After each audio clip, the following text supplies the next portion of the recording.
유엔 안보리에서 중국과 러시아의 반대로 북한에 대한 새 결의안이 부결된 가운데 미국 재무부가 북한의 최근 대륙간 탄도미사일 ICBM을 포함한 탄도미사일 발사에 대응해 독자적인 추가 대북 제재 조치를 발표했습니다.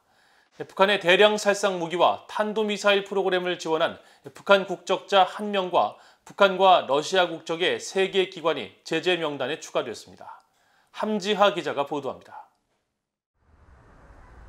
미국 재무부 해외자산통제실은 27일 보도자료를 통해 북한이 지난 24일 대륙간 탄도미사일 ICBM 1발과 단거리 탄도미사일 2발 등 3발의 미사일을 발사했으며 올해 들어 지금까지 6발의 ICBM 등 모두 23발의 탄도미사일을 발사했다면서 이는 모두 유엔 안보리 결의 위반이라고 밝혔습니다.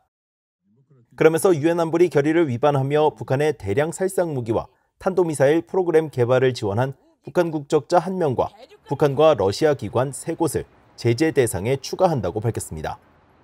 제재 명단에 오른 대상은 북한 미사일 개발 프로그램의 핵심적인 역할을 하는 제2자연과학원 소속 북한 국적자 정용남으로 지난 2019년부터 동유럽 벨라루스에 거주하면서 미사일 관련 물품을 조달한 혐의로 제재 명단에 올랐습니다. 또 북한 국적기인 고려항공 계열사 고려항공무역회사는 지난 4월 재무부 제재 대상에 오른 북한 로켓 공업부에 대한 재정적, 물질적, 기술적 지원과 물품 용역 등을 제공한 혐의로 제재 목록에 추가됐습니다. 이어 러시아 금융기관인 극동은행은 고려항공과 기타 북한 정부 기관을 대신해 은행 업무를 제공한 혐의로 스푸트니크 은행은 유엔과 미국의 제재 대상에 오른 북한 조선무역은행에 금융상품과 용역을 제공하고 러시아 위성 서비스 사용 지불 촉진을 위해 지원하는 등의 혐의로 제재 대상에 올랐다고 재무부는 밝혔습니다. 재무부 해외자산통제실은 이번 제재 조치가 지난 2019년 제정된 오토원비어 북한 제재 강화법 정신에 따른 조치라고 강조했습니다. 오토원비어법으로 불리는 이 법은 미국 재무부가 불법 대북 금융거래를 돕는 해외 은행과 기관에 제재를 부과하도록 하는 내용이 핵심입니다.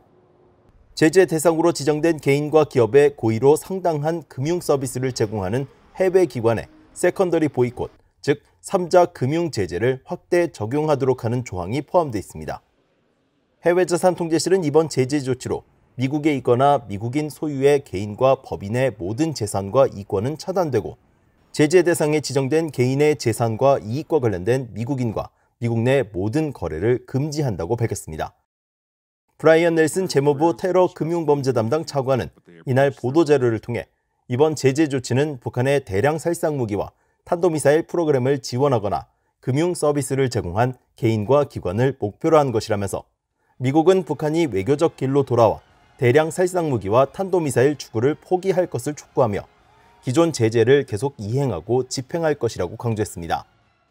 앞서 미국 정부는 지난 1월 북한의 탄도미사일 발사에 대응해 북한 국적자 6명과 러시아인 1명, 러시아 회사 1곳을 제재했으며 3월 11일에는 북한의 탄도미사일 개발을 지원한 러시아인 2명과 러시아 회사 3곳을, 또 북한의 ICBM 발사 직후인 같은 달 24일에는 국무부가 러시아와 북한에 있는 5개 개인과 기관에 대해 제재를 발표했습니다.